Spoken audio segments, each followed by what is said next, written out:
Panorama 95 apresenta Check-up no rádio. Olha, 7h43, o assunto é sério, gente. A leishmaniose visceral, também conhecida como calazar, é a forma mais grave da leishmaniose. Se não for tratada, chega a ser fatal em mais de 95% dos casos. Esse é o tema de hoje do quadro Check-up no rádio com o médico veterinário Dr. Robson Góes. É um assunto realmente sério, Dr. Robson. Bom dia. Bom dia, Marcos. Bom dia, ouvintes. Realmente, Marcos, é um assunto sério. É um assunto que a gente observa no dia a dia da clínica e no dia a dia também da cidade. Vários relatos de pessoas que perderam os seus animais, muitas vezes animais queridos, né? Não apenas um objeto, mas sim faz parte da família, e perde com essa doença que até pouco tempo ela não tinha tratamento. Hoje em dia já existe o tratamento, mas uma doença que não tem cura. É importante ressaltar isso. Você trata o animal para que ele não manifeste sintomas da doença, mas você nunca vai conseguir curar a leishmaniose nesse animal. E é preocupante, Marcos, porque o calazar, a leishmaniose visceral, mais conhecida como calazar, ele é uma zoonose. Então ela é uma zoonose, ela transmite para o ser humano essa doença, e por ser no ser humano também uma doença silenciosa, isso é, uma doença que só vai manifestar sintomas quando esse paciente tiver uma queda na sua imunidade ou algum outro problema que exista no seu organismo. Mais grave é que essa doença ela vai aparecer. A preocupação também, Marcos, é em virtude da transmissão.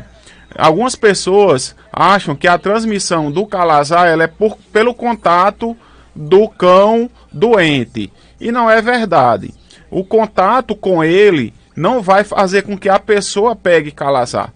Quem transmite o calazar de um cão para outro, ou de um cão para o ser humano, ou de um ser humano para um cão, né? Também existe essa forma, é a questão do mosquito, né? Do vetor, que é um mosquito chamado Lutzonia longipalpis, que o nome vulgarmente é conhecido como mosquito palha. É um mosquito pequenininho, bem miudinho, das asinhas redondas, que ele vai transmitir essa doença para os animais ou para o ser humano. E é preocupante porque na cidade de Caicó, como também na região do Seridó, eu digo no Nordeste, no Brasil, tem muita presença desse mosquito.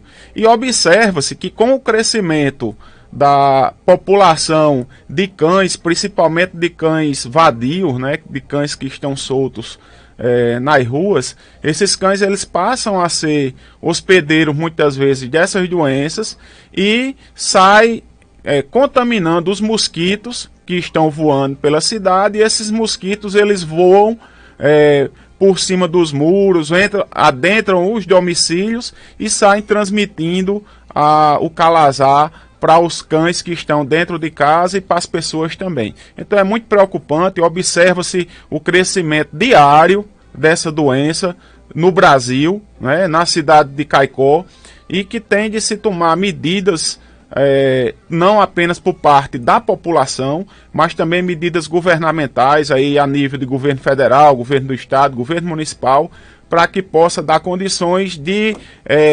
barrar o crescimento dessa doença que vem acometendo os cães aqui na nossa cidade. A gente consegue, por exemplo, identificar os sintomas do calazar? Tem sim, Marcos. O calazar, ele de início, ele é assintomático. Então, no início, você não vai observar nenhum sintoma naquele cão. E também no ser humano? E no ser humano também.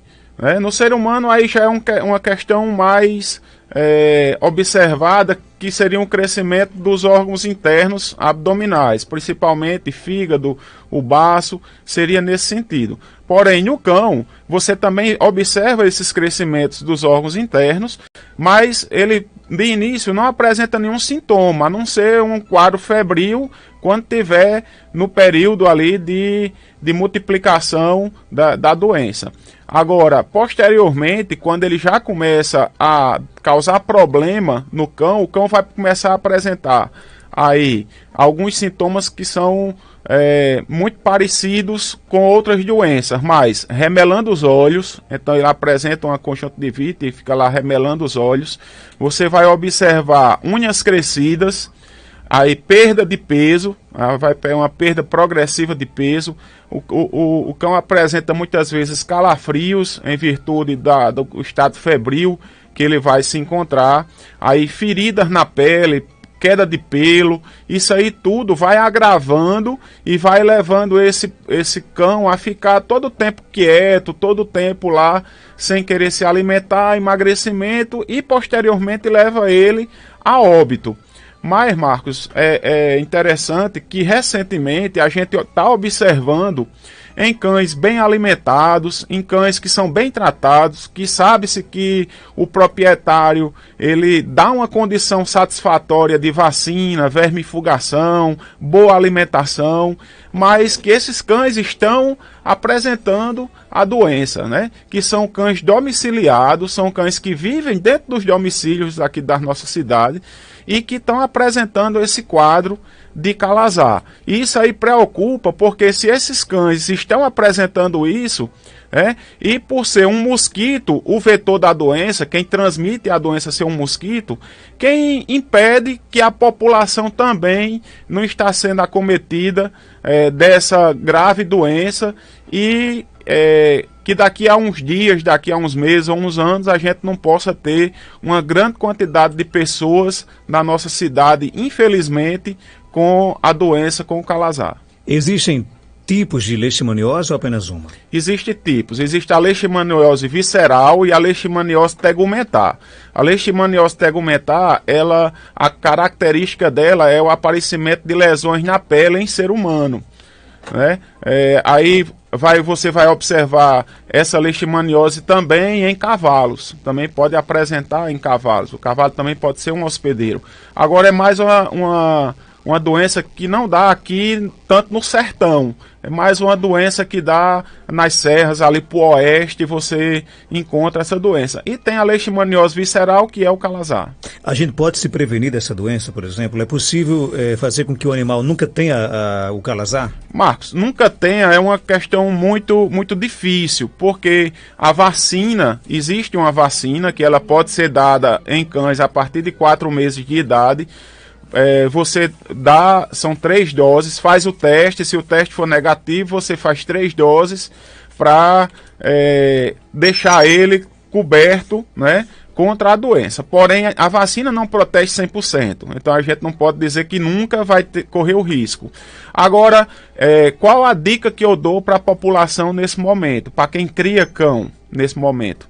Olha, existe uma coleira, que essa coleira ela protege 98%. Né? Tem umas coleiras aí que protegem 80%, tem outras.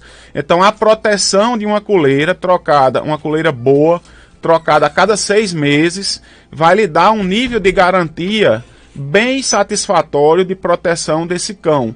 Muitas vezes seu cão está lá no muro ou fora de casa, que é um cão de guarda, e sujeito a ter uma grande quantidade de mosquito picando ele, né, de flebótomo, né?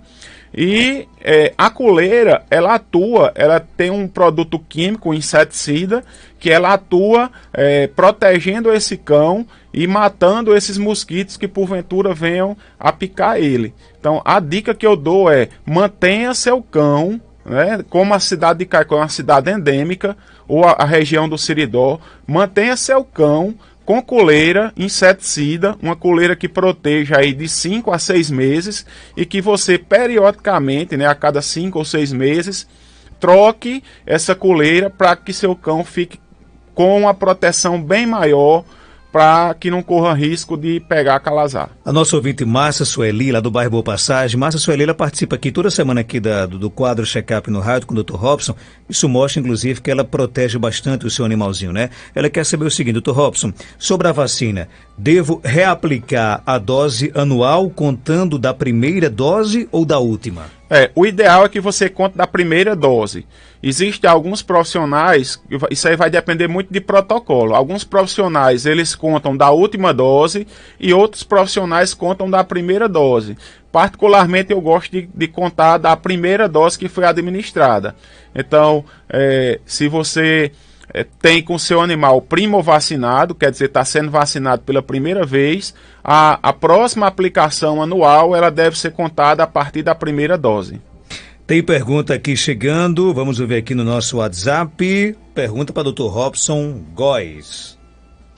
Bom dia, doutor. Doutor, eu tenho um pinche, aí ele tem 3 meses, um cachorrinho. Aí ele se coça muito. Eu tô usando aquele sabonete Tiuran e eu acho que não tá surtindo efeito, entendeu? Só que ele tá tomando, já tomou as doses, a vacina tá tomando ainda. Aí eu queria saber se o sabonete Sarnatil resolve. Porque assim, as pontas das orelhas dele é meio áspera. Aí como no momento eu não tô podendo fazer uma consulta, nem fazer exame de pele, essas coisas pra ele, aí eu queria que o senhor me indicasse assim, um tipo de uma pomada ou um remédio assim, que eu passasse para diminuir essa coceira e essa assim, porque a ponta das orelhas dele tá meio áspera, para passar um remédio, uma pomada, seja lá o que for, para dar mais um resultado, porque o sabonete Tiuran não tá surtindo efeito e se o Sarnatil eu posso usar nele. E aí, doutor Robson? Bem, Marcos, essa questão de prurido, de coceira, ela tem várias causas que podem estar levando a esse cão a apresentar, né, esse prurido, essa coceira. Aí desde a origem alimentar, a questão de fungo, questão de sarna, bactérias, então tem quadro alérgico, a produto químico, tem uma grande quantidade de agentes que podem estar causando isso. Como ela cita aí que já usou o Tiuran, né, ele é um produto que ele é fungicida e sarnicida. Então, aí se ela está usando ele de forma correta, deixando o animal aí ensaboado por 15 minutos e posteriormente retirando o produto e fazendo com o período adequado, aí já pode-se praticamente descartar 2 situações, que seria a sarna e o fungo. Lembrando que existe uma sarna, que chama-se sarna demodéxica, que esses produtos aí sarnicidas, que são de uso tópico, eles não vão matar essa sarna demodéxica, né? Infelizmente, aí ela cita que não está podendo aí fazer uma consulta, mas o mais indicado nessa situação é que ela leve para o auxílio de um profissional, médico veterinário, para realmente identificar qual a origem, porque como são muitas coisas, fica até difícil para mim dizer o medicamento que ela use. Agora a pergunta dela é se o Sarnatil vai surtir efeito. Como ela já usou um sabonete sarnicida e não surtiu efeito, provavelmente esse outro também não irá surtir. O ideal é que ela realmente procure para ver qual a causa, né, qual agente está causando essa dermatite. Deixa eu abraçar aqui o nosso amigo, aliás, nosso amigo e primo, né? Jocildo Martins, lá em Natal. Prazer, viu, primo? Você aqui, ouvindo aqui, assistindo o nosso programa, ele coloca aqui, doutor Robson, além do calazar, é comum no Seridó a doença do carrapato? Isso. A doença do carrapato, Marcos, inclusive, hoje eu até passei para você uma questão. Hoje observa-se muito as doenças muitas vezes dos animais, né, transmitidas para o ser humano através de vetores, inclusive os mosquitos, que acabamos de falar com calazar, né, mas também através do carrapato. Então, aí eu tive em São Paulo aí, mais um caso de morte transmitido pelo um carrapato estrela, né, que transmitiu a febre maculosa lá e matou uma pessoa. Aqui, graças a Deus, ainda nós não temos a presença do carrapato estrela, nem também da febre maculosa. Graças a Deus. Mas quanto à questão da doença do carrapato que ele falou, existe aqui principalmente 3 doenças que são vinculadas aqui na região do Seridó através do carrapato. Lembrando à população que esses produtos que matam o carrapato, eles não matam a doença que o carrapato transmite. É importante lembrar disso. Às vezes a pessoa diz, não, eu vou até citar um nome comercial, eu dei Bravecto, eu dei Simparic, eu dei NexGard, meu cachorro não está livre da doença do carrapato. Não, ele vai estar livre por aquele período do carrapato. Então esses produtos, eles matam o carrapato e não a doença. E esses carrapatos, ao se alimentarem do sangue, eles fazem um reparto sanguíneo, isso é como se ele vomitasse, né, a doença para dentro do corpo do animal. E vai transmitir aí principalmente 3 tipos, que é erliquiose, anaplasmose e babesiose, que se não tratado pode levar esse animal à morte. Tem mais pergunta aqui chegando, vamos ouvir. Oi, bom dia. Eu queria deixar uma pergunta para o Dr. Robson, porque eu tenho uma gata. Ela deu cria ontem, mas só que ela deu cria só de um gatinho. Aí só que a barriga dela ainda está um pouco inchada. Aí eu queria saber se pode ter ficado algum animal dentro, ou pode ter ficado a placenta, porque não secou a barriga dela, só que ainda está inchada. E aí, doutor Robson? Bem, Marcos, o intervalo, principalmente de parto, né, o intervalo entre um filhote e outro, para ser considerado normal, ele pode ser considerado até 12 horas, né?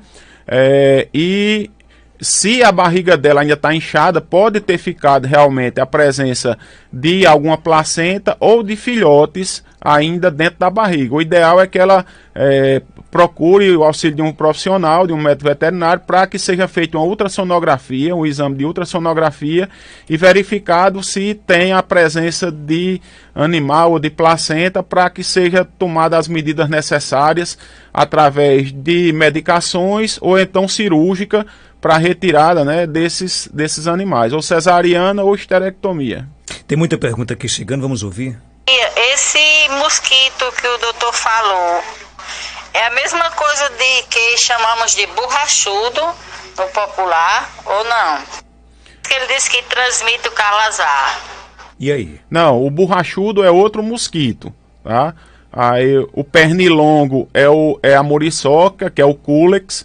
O Aedes aegypti, que é o mosquito da dengue, é outro. O flebótomo vai ser outro mosquito e o borrachudo é outro mosquito. Aí são mosquitos diferentes. Tem mosquito para todo gosto, né? E para transmissão de doença também, Marcos. Infelizmente. Tem mais pergunta aqui. Vamos ouvir. Doutor Robson, quais são os sintomas da doença do carrapato? E aí, doutor? Os sintomas da doença do carrapato, eles são muito variáveis, né? São variados de paciente para paciente, da condição imunológica de cada um. Inicialmente, o animal ele pode manifestar uma simples febre, ou um problema articular, sentindo dor em articulação, ou ficando quieto, sem querer comer, né? Até manifestar uma sintomatologia mais grave, que é sangramento nasal, sangramento ocular, né? Sangramento por qualquer parte do corpo, em virtude da diminuição das plaquetas que essa doença ela propicia. E também, em alguns casos, um quadro de anemia, quando ela ataca as hemácias, mas ela tem predileção por diminuir as plaquetas. Mais pergunta aqui chegando. Bom dia, essa pergunta é para o Dr. Robson, porque minha cachorrinha, ela é pudo com piquenês, já está com 9 anos, ela agora ronca muito, isso é normal? É normal o cachorro roncar? Olha, o roncar, aí, Marcos, com a idade, se ela tiver com sono, né, ressonando, ela pode estar roncando normal. Mas se isso aí não for fora o período que ela está dormindo, né, isso aí pode ser um quadro de uma obstrução dos septos nasais, que vai fazer com que ela não consiga respirar, apresentando esses roncados. Então tem de ser avaliado melhor. Tem mais pergunta aqui? Bom dia, eu gostaria de perguntar ao doutor, eu crio uma cadela e ela estava no cio, só que já fazia mais de 20 dias. E aí eu comprei a vacina do cio e dei. Só que justamente no dia que eu dei, no outro dia ela se soltou e um cachorro pegou ela. Tem algum perigo dela engravidar? Que cachorro danadinho, né? Tem sim, senhora. Tem sim risco, justamente porque ela estava no período fértil, que é aí já no final do cio dela. Tem risco dela ter engravidado sim. A injeção que foi administrada, que é a base provavelmente de progesterona, ela não vai impedir a ovulação e corre ainda o risco de uma malformação desses filhotes ou então de um problema na gestação, né, desses filhotes morrerem ou nascerem mortos, ou ela reabsorver esses filhotes ou causar um quadro de piometra. Então tem de ter bastante observação e acompanhamento através de ultrassonografia pelo profissional médico veterinário que a senhora confie, para que não corra risco de nenhum problema na gestação e um consequente risco de morte da cadela. Para fechar, mais uma pergunta. A cachorra é muito apegada comigo, ela dorme comigo, ela fica o tempo todo junto de mim. Uma vez que eu uso a coleira, eu vou ter que ter cuidado com relação devido ter o veneno que tem na coleira. E aí? Olha, tem sim cuidado, porque é um inseticida. Apesar desses produtos eles não causarem nenhum problema, porque os níveis toxicológicos deles são baixos, eu vou tentar explicar melhor, Marcos, isso. Existe, como é um veneno, eu vou falar no nome popular, é um veneno esse inseticida, que ele mata os mosquitos. Mas, para se ter uma ideia, ele não consegue matar o cão. Então, por quê? Porque os níveis toxicológicos deles são baixos. Então, não alcança a dose letal de morte, né, do cão. Mas que não deixa de ser um inseticida. Tanto é que o cão consegue se lamber, né, consegue não se intoxica. Mas tem de ter a preocupação, né, da proprietária em saber que aquela coleira que o cão está utilizando é um inseticida, e como ela dorme com ela na cama, né, é preocupante, porque ela também vai estar entrando em contato com esse inseticida. Mas é a mesma coisa como se ela estivesse usando, Marcos, esses inseticidas que são ligados na tomada ou que são borrifados dentro do domicílio para matar aí os pernilongos. Ana Santana pergunta: quando o cachorro recebe vacina depois de adulto, precisa ministrar as 3 doses ou apenas uma resolve? Se ele nunca tomou a vacina, ele é considerado como primo vacinado, né? Ele é considerado como se está tomando pela primeira vez, independente de idade. Então ele vai tomar as 3 doses seguidas. Ok, 8h07. Deixa eu aproveitar aqui, mandar um abraço aqui para Romilson e para Alane, eles que são da Queijeira, Dona Gertrudes, nos presentearam aqui. Doutor Robson, você acha que é só médico que ganha presente? Manteiga de garrafa do sertão, queijo, doce de leite. Um abraço aqui para a turma aí da Queijeira, Queijaria Dona Gertrudes, aqui em Caicó. Obrigado, Romilson, Alane aí pelo carinho, pela audiência todos os dias e também pelos presentes aqui, né? Doce de leite lá em casa vai ser um sucesso. Marcos, queijo também. E uma das mulheres mais trabalhadeiras que eu já conheci na minha vida. Um abraço, né, Dona Gertrudes, um exemplo de vida, um exemplo de mãe. Parabéns. Ok, então um abraço aqui, doutor Romilson e Alane, e um abraço aqui a Dona Gertrudes, né? Ela que é um exemplo, como diz o Dr. Robson, de superação, de empreendedorismo aqui em Caicó, e que também, mesmo com todas as dificuldades, leva aí até hoje, né, com muito carinho, com muito zelo também, os produtos da Queijaria Dona Gertrudes. Dr. Robson, obrigado por sua participação aqui no nosso programa. Obrigado, Marcos. Até próxima semana, se Deus quiser. São 8h.